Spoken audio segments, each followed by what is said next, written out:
Hello, I am Tato Cat and welcome to my channel. Today we're playing The Letter. Previously at the party, we kind of somehow made Luke feel better. Yeah, because we didn't doubt him. I guess. Gave him a star and everything.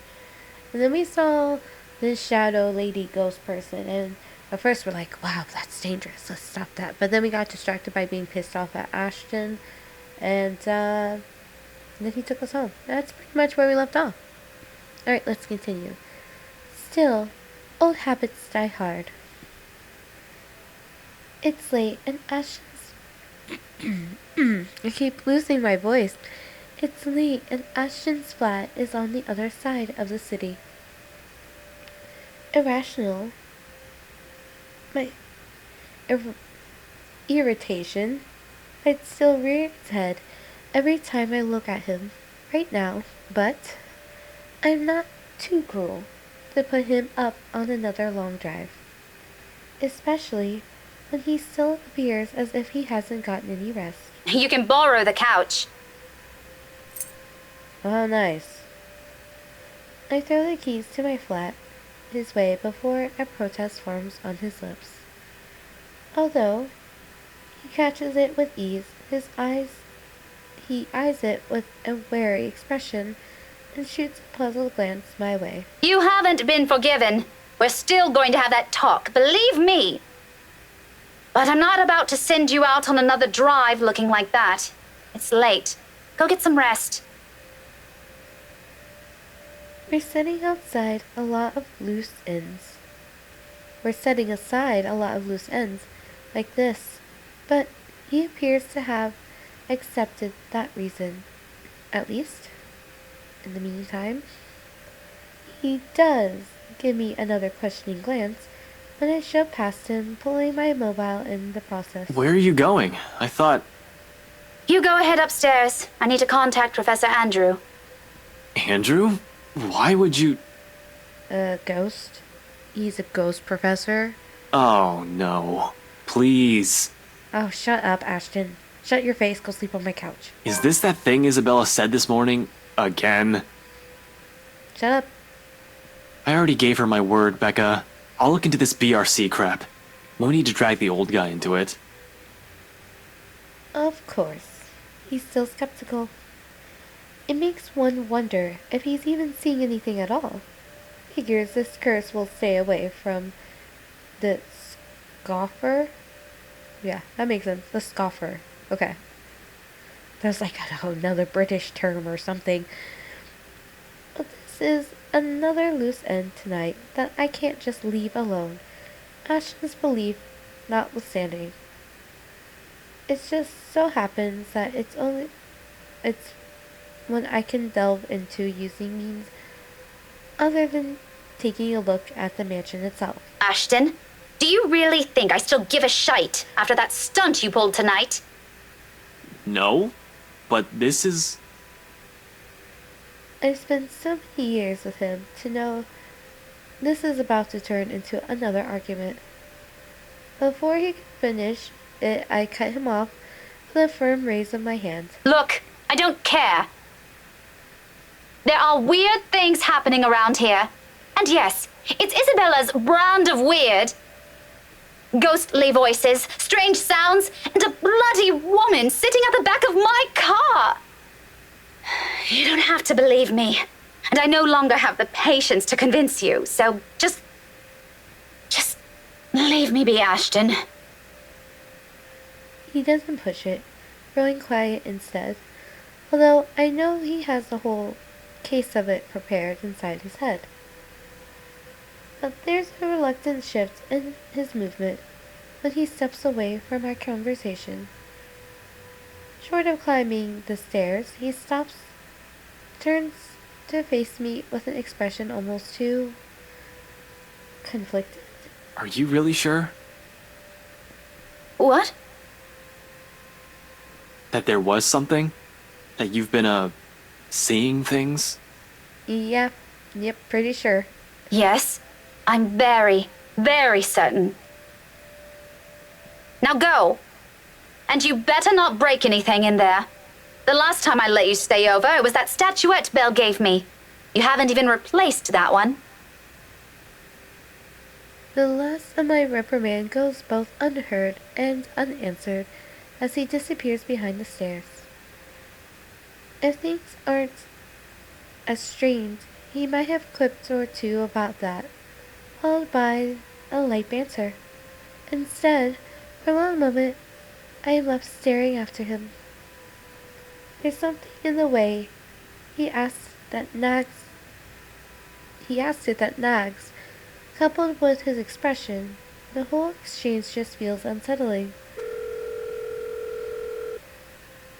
One that does not fade, even as I gather my thoughts and shift my focus on another, even as I dial Professor Andrew's number.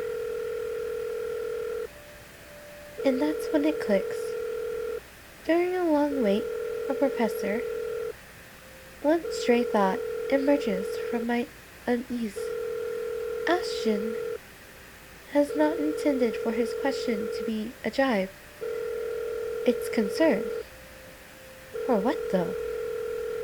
For my well-being? The letter's curse? The woman I mentioned? The answer for those will have to wait, however. Finally, the call connects and Professor Andrew's voice echoes from the receiver. Professor Andrew? Rebecca? It's late. What can I do for you? I know, I'm sorry, but this is a bit urgent. After all, this is a more pressing matter. Our lives might be at stake, and we're still in the dark. Actually, I was wondering if I could ask you to do me a favor. ...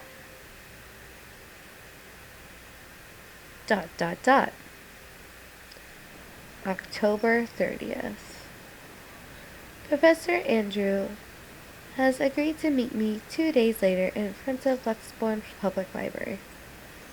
He has other commitments, but being a longtime family friend has its perks.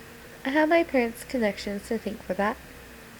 Of course, I'm not the sort to impose on him often, but the situation is, well, it's not entirely bad, although it does require calling in a few favors from friends like him.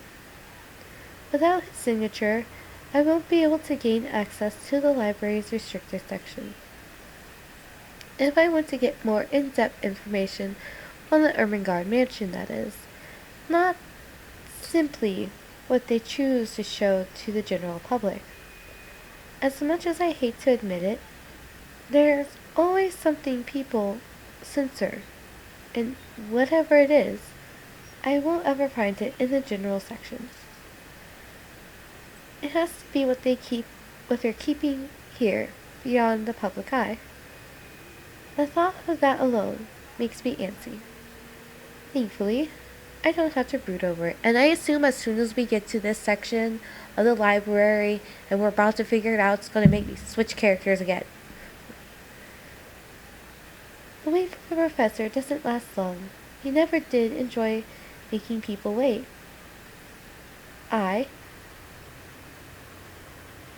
Likewise, he dislikes people who are tardy.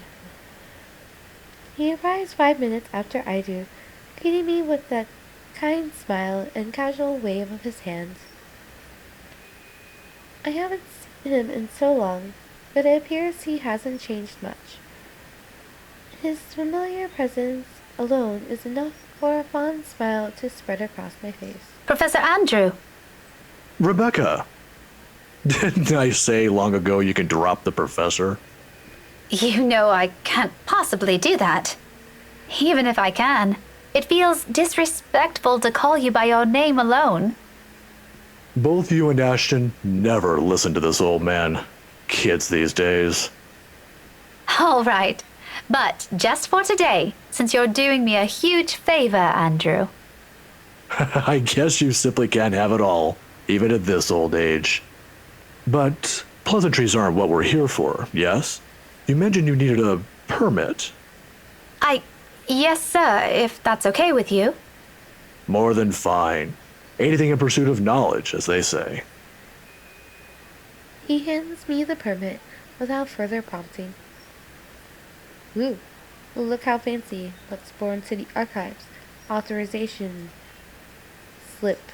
Squiggle, squiggle, squiggle, squiggle. Squiggle, squiggle.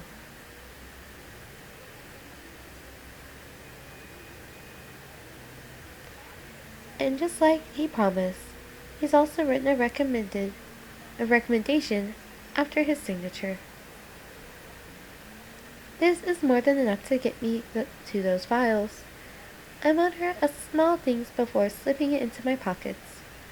Although, when I look back up, his brows are furrowed, the very face of curiosity. Kinda looks like his regular face to me. Whatever. Not surprising, considering how vague I've been during our little talk over the phone. Right then and there, I decide to tell him if he ever asks. Maybe not all of it, but stuff he needs to know. It's the least I can do to thank him. As expected, true to his inquisitive nature, he asks, If you don't mind, though, I know you've always been an eager learner, but may I know what in the restricted section that piqued your curiosity? It's the Ermengarde Mansion, sir. He's quick to raise an eyebrow at that, and for a while, I feel him take the slip of paper back. Is there something in what I said? The ones they have out in the general isn't enough? I'm, hoping for a more in-depth read, sir. More about the history and the people who once lived there. The general section doesn't have anything much on that. Oh, I see. Well, you certainly aren't the first one to be enamored with that place. It doesn't shock me. The architecture is admirable, and the urban legends are something to talk about. Why, just this past week, I've got a few asking me about that. Imagine that. Imagine that. Indeed. I think enamored might be a little too much to describe our interest in it. But I have to agree. The mansion is beautiful, even with the renovations. They kept the stained glass windows, too. They are magnificent. Oh, you've seen it. I was there for a few hours to attend a housewarming party. The invitation was for my parents, but they couldn't make it. My mum used to work as a private tutor for the Evans. Hannah, right? Ah, I know of her. Her husband, too. Who doesn't? And that's always the reaction whenever Luke is involved. Luxborn's most popular couple. Something falls behind his eyes. The warmth in them suddenly gone. Like he's reliving a painful, distant memory, and seeing it play right in front of him. It disappears almost as soon as it surfaces, but that look, it has settled something in me. Is something the matter? Nothing much. But you know, you're already like a daughter to me. So if you could, do be careful with the friends you make. Is this about the rights, sir? Just a friendly advice from an old man. Don't think much about it. Anyway, I have to leave now. Can't miss my weekly serving of bear claws. Say hi to your parents at the detective inspector for me, will you? I wish you luck with all that research. I will. Thanks for this, Andrew. Andrew gives my shoulder a light squeeze, a gesture a younger me has always appreciated, and quickly crosses the street after. I watch him until he disappears behind the door to a cafe, until the doubt swimming inside my head finds a moment to rest. Whatever his business is with the rights isn't anything I should concern myself about. But somehow, in the grand scheme of things now, all of it feels oddly relevant. The how, though, I've yet to find out. And I'm hoping the library will give me the answer I want this time. On a gloomy Sunday morning, the library is especially empty. The second floor in particular. I've always considered this place to be a sanctuary. A respite away from the hubbub of the city. As a child, I grew up reading books here, spending hours here to no end, poring over the pages, living out fantasies in my head until my parents called me home. Now it feels nothing like it.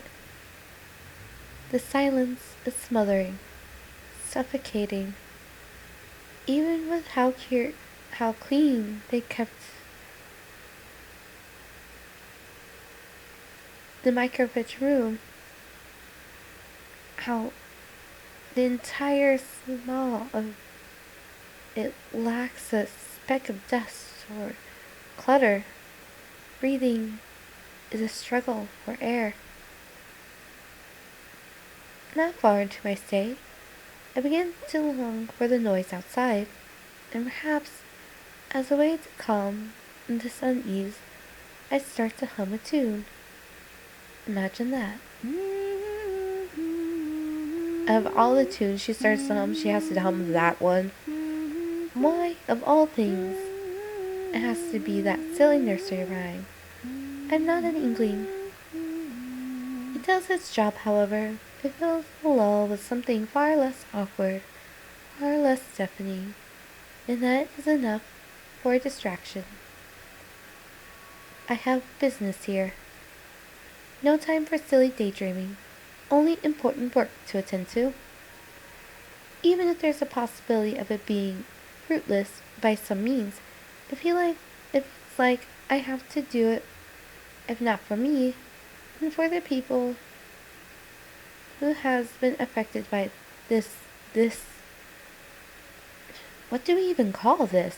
Haunting, cursed,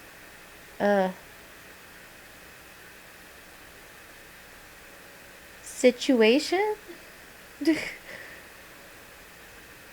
A haunting? A Halloween prank gone wrong? A curse? If Isabella were here, what would she say? Will she panic? Will she be angry I only listen to her now? It all stems from that one moment in the movie house, doesn't it? We could have avoided this had we only taken her warning to heart. One stupid mistake is all it took to send our normal lives on a downward spiral. Frankly, I'm no longer sure if I'm angry at myself for it, or at the universe for throwing us into this mess. But we can only make do of what little we have, and that's exactly what I'm doing. Going here may not even be the right decision, but it's a start. A good start. It doesn't take much time for me to find what I need. A microfiche of old newspaper, long kept in special storage cabinets at the far end of the restriction section. The year is 1620s and beyond. Before the city of Luxborn even exists in the records, when the mansion has just been built, and Onslow is nothing more but a small sleepy hamlet near a river. A lot of pieces are missing, days, sometimes several consecutive weeks without any records remaining. Often it goes on for years. Troublesome, but as it is, I'm lucky enough to find anything at all considering how far I'm looking back. Can't be picky now. Can't waste time mulling over what record keepers of the old could have done to make this a breeze for me. I can still work with this. The faint whir of the microfiche machine keeps me company as I go over each slide, each image, hoping for something that goes beyond what the local lore knows. There are snippets, little mentions of the family that once settled in the house here and there, the usual singing of praises for the couple who helped brought up what was once a tiny settlement into a bustling town. Nothing substantial, nothing I didn't know before. It continues on like this for a good while, until I come by the years after their deaths. The people of Onslow might have loved Lord William and Lady Elizabeth Ermengarde, mourned their passing, and held them in high esteem in the years after. But it was their daughter that was remembered fondly by the townspeople. If her parents built this town, Lady Charlotte was the one who made it prosper. Remarkable considering it was a period of recovery from a bout of plague that killed half the town's population, including her parents. Achievement. Buried history. Cool.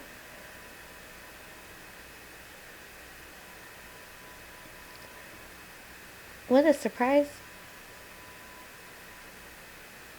What's surprising, though, is that they're showing me this thing free at last. Air puts a stop to local slave trade. Cool, cool. Are they going to give us more detail than that? Apparently, her time also marked more than superficial changes to the place. She moved things, changed laws, altered old customs and traditions. Oh, well, people probably weren't too happy about that, at least some sorts of people. If they were done on a woman's whimsy, it doesn't say. But she seems capable enough for more than that. The gist of it is, the town she rebuilt, it's what eventually grew to become Luxbourne City, while the nearby Onslow village remains as it was, a relic of the old. A frown swiftly forms in my face. So, why is there a need to hide this? One by one, I try to recall every lesson I've gone through, every book, paper, and journal I've read. Why, did they think she was a witch or something? Usually that's what happens. Oh, she's doing good. She's actually a witch. Burn her. Something like that. None of those ever mentioned this. It's always the lord and the lady of the house. The endearing child, always an afterthought to those anecdotes. The one who always took her life in the end. Never someone who restored a town from the brink of collapse or brought new ideas to it. Is it because she's a woman? That pisses me off. Doesn't it always? Isn't it always like that? Granted, not everything is sunshine and rainbows. Not all aspects of her can be considered admirable.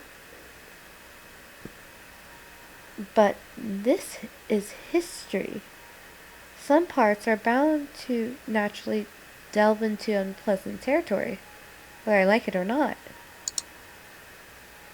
Luxembourg witch burns. I knew there was going to be a witch burn involved. Witch hunts, for example, became common near the end of her life.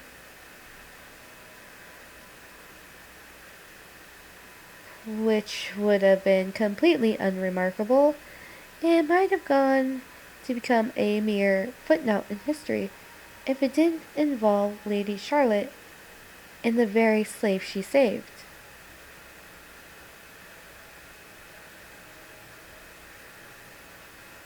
It caused quite a stir, enough to leave almost a week's worth of clippings.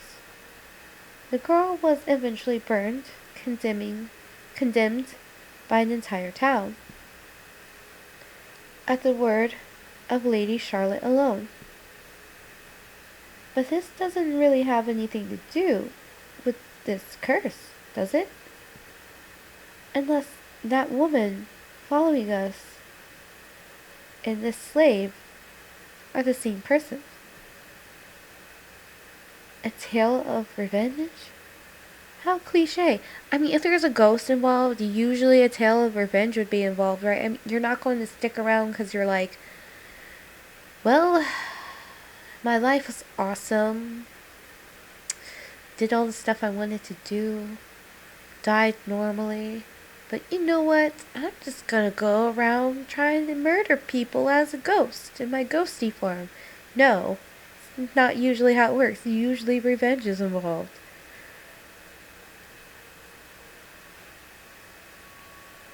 However, with the lack of accurate photographs, it's impossible to tell.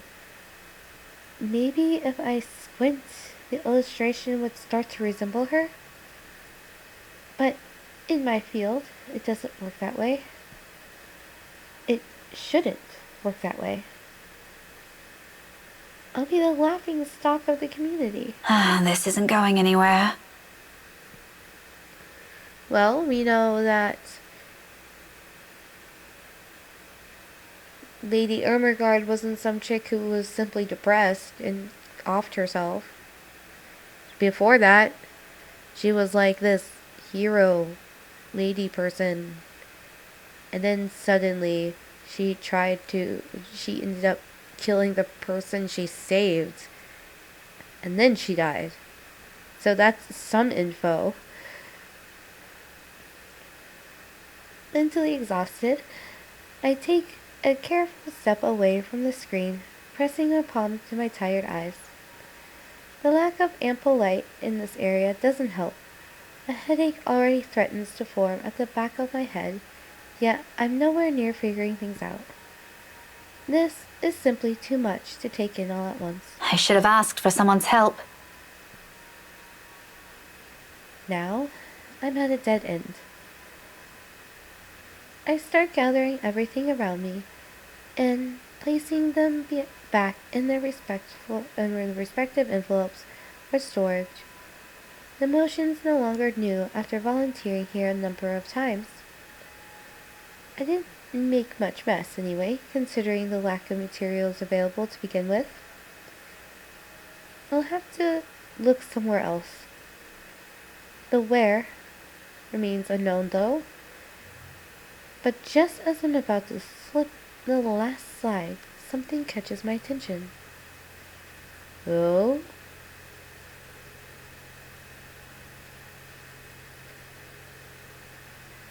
My hand pauses, the microfiche halfway through its protective sleeve. This is one of the few I've set aside without taking a careful look at. It seems like a gossip column at first glance, upon closer look. Oh, something interesting. I slide it back to the reader, gently turning the dials in search of the page. Are we going to get to see it? It takes some time, but once the image becomes clear, Ermengarde heir announces betrothal.